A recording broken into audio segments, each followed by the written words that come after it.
بسم اللہ الرحمن الرحیم۔ آدم علیہ السلام کی وفات کے تقریباً 1000 سال بعد نوح علیہ السلام تشریف لائے۔ آدم علیہ السلام کے بعد کی نسلیں بہت نیک تھیں، پر تقریباً 1000 سال بعد شیطان نے ان لوگوں کو بہکایا کہ کچھ نیک اور بزرگ لوگوں کو یاد رکھنے کے لیے ان کے بت بنا لو۔ تو کچھ لوگوں نے بزرگوں کو عزت دینے کے لیے ان کے بت بنا لیے۔ اس وقت تو بتوں کی پوجا نہیں ہوئی، پر کچھ سالوں کے بعد کے لوگ آہستہ آہستہ ان بتوں کو پوجنے لگ گئے۔ کفر اور شرک عام ہو گیا اور ایک اللہ کی عبادت بند ہو گئی۔ تب اللہ نے دنیا میں نوح علیہ السلام کو بھیجا۔ اس وقت انسانوں کی عمر زیادہ ہوتی تھی اور نوح علیہ السلام کی عمر تقریباً 950 سال تھی۔ نوح علیہ السلام نے لوگوں کو اللہ کی طرف دعوت دی۔ سورہ نوح میں اللہ فرماتا ہے، یقیناً ہم نے نوح کو ان کی قوم کی طرف بھیجا کہ اپنے قوم کو ڈراؤ اور خبردار کر دو اس سے پہلے کہ ان کے پاس دردناک عذاب آئے۔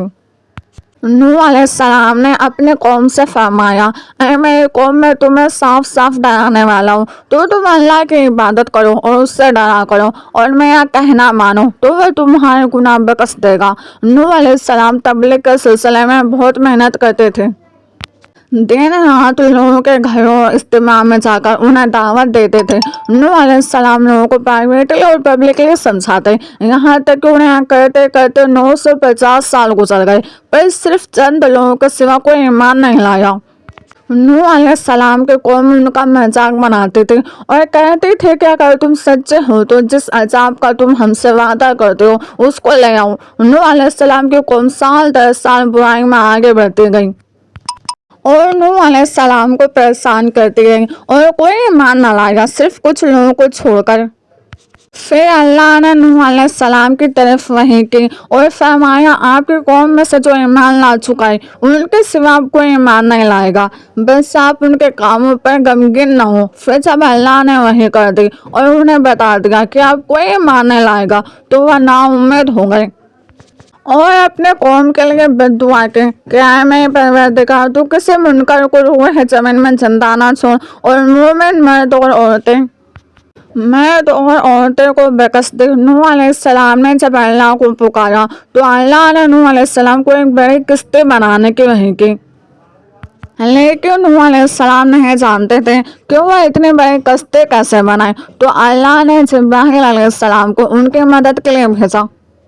نوح علیہ السلام ایک پہاڑ پر رہتے تھے، ان کے آس پاس درخت نہیں تھے، نہ ہی پانی تھا۔ انہوں نے بہت سے درخت اگائے، پھر ان کو کاٹا اور پہاڑ پر بیٹھ کر کشتی تیار کرتے رہے۔ لوگ جب نوح علیہ السلام کو کشتی بناتے ہوئے دیکھتے تو ان کا بہت مذاق بناتے اور کہتے کہ ایک ایسا مجنون ہے جو پہاڑ پر کشتی بنا رہا ہے۔ دھیرے دھیرے بہت محنت کے بعد ایک بہت بڑی کشتی تیار ہو گئی۔ ایک روایت میں آتا ہے کہ نوح علیہ السلام نے ایک کشتی 100 سال میں تیار کی۔ اس کشتی کی لمبائی 300 گز، اونچائی 30 گز اور چوڑائی 50 گز تھی۔ ایک اندازے کے مطابق اس کشتی کی لمبائی 1 کلومیٹر سے زیادہ تھی اور گہرائی 30 ہاتھ تھی۔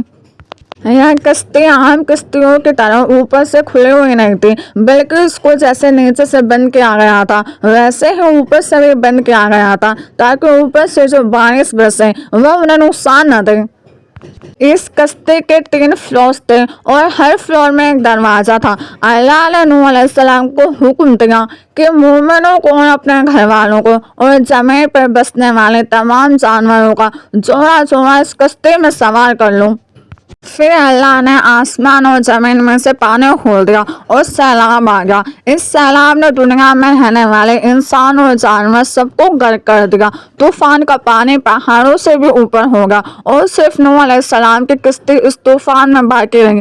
صرف وہی لوگ اور جانور بچے تھے جو کشتی پر سوار تھے۔